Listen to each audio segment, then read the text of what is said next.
اسیب نگری ایپیسوڈ 2۔ عادل نے کتاب بند کی اور باہر نکلنے کی کوشش کی، مگر دروازہ خود بخود بند ہو گیا۔ وہ دھکے مارنے لگا مگر دروازہ نہ کھلا۔ اس نے محسوس کیا کہ یہاں کوئی غیر مرئی طاقت اسے روک رہی ہے۔ دل دھڑک رہا تھا، ہاتھ کانپ رہے تھے، مگر اس نے ہار نہیں مانی۔ گھر کے ایک کونے میں عادل کو ایک چھوٹا سا تحریر کا ٹکڑا ملا، جس پر لکھا تھا، جو یہاں آئے وہ واپس نہیں جاتا، مگر اگر تم واپس جانا چاہتے ہو تو راز جاننا ہوگا۔ یہ الفاظ عادل کے دل میں گہرے نقش ہو گئے۔ اس نے یہ فیصلہ کیا کہ وہ اس راز کو جانے بغیر یہاں سے نہیں جائے گا۔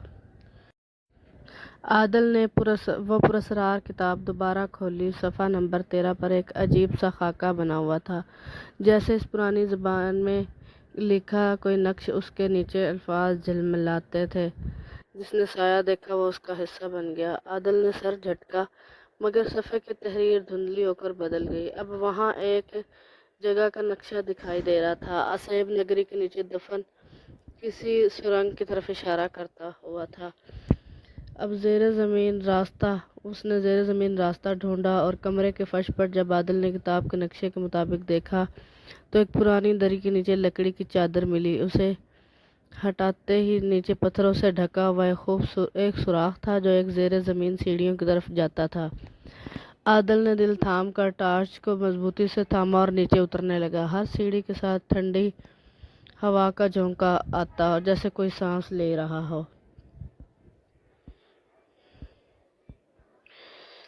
نیچے اترتے ہی اسے ایک تنگ و تاریک سرنگ ملی۔ دیواروں پر کسی پرانی زبان میں تحریریں تھیں اور ایک جگہ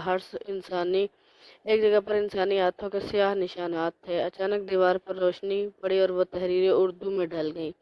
یہاں سائے زندہ ہے، مت جھانکو ان کی آنکھوں میں۔ عادل نے باختیار پیچھے دیکھا مگر کچھ بھی نہیں تھا، مگر سرنگ کا سناٹا اب دھڑکن کی مانند سنائی دینے لگا۔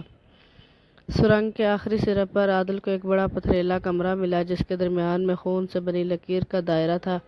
وہ کتاب دوبارہ اس کے ہاتھ میں کھل گئی بغیر چھوئے۔ اس بار صفحے پر ایک نام لکھا تھا، زاراک، سایوں کا راجا۔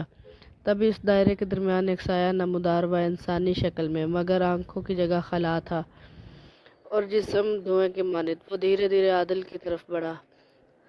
سایہ کچھ بولتا نہیں تھا، مگر عادل کے دماغ میں آوازیں گونجنے لگیں، تو مجھے آزاد کرنے آیا ہے یا میری جگہ لینے؟ عادل کی آنکھیں چندیا گئیں اور ذہن میں اچانک بچپن کی یادیں، خواب اور ڈراؤنے مناظر ایک ساتھ دوڑنے لگے۔ اسے لگا جیسے وہ خود اپنے وجود سے الگ ہو رہا ہو۔ اچانک سایہ رک گیا اور کتاب کی آخری سطر چمکنے لگی، اگر تم حقیقت جانو گے تو تمہارا سایہ تمہارے ساتھ نہیں رہے گا۔ عادل نے چونک کر خود کو دیکھا، اس کا سایہ زمین پر نہیں تھا، وہ سچ مچ اس دائرے کے اثر میں آ چکا تھا۔ مگر تبھی کمرے کی ایک دیوار سے ایک اور دروازہ کھلا، جس میں روشنی جھلک رہی تھی۔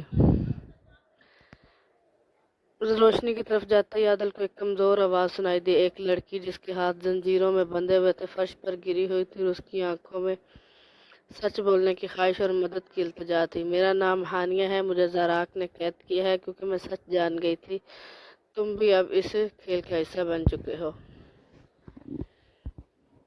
عادل نے ہانیہ کو اٹھایا اور پوچھا، سچ کیا ہے؟ زاراک کون ہے اور یہ اسیب نگری واقعی کیا ہے؟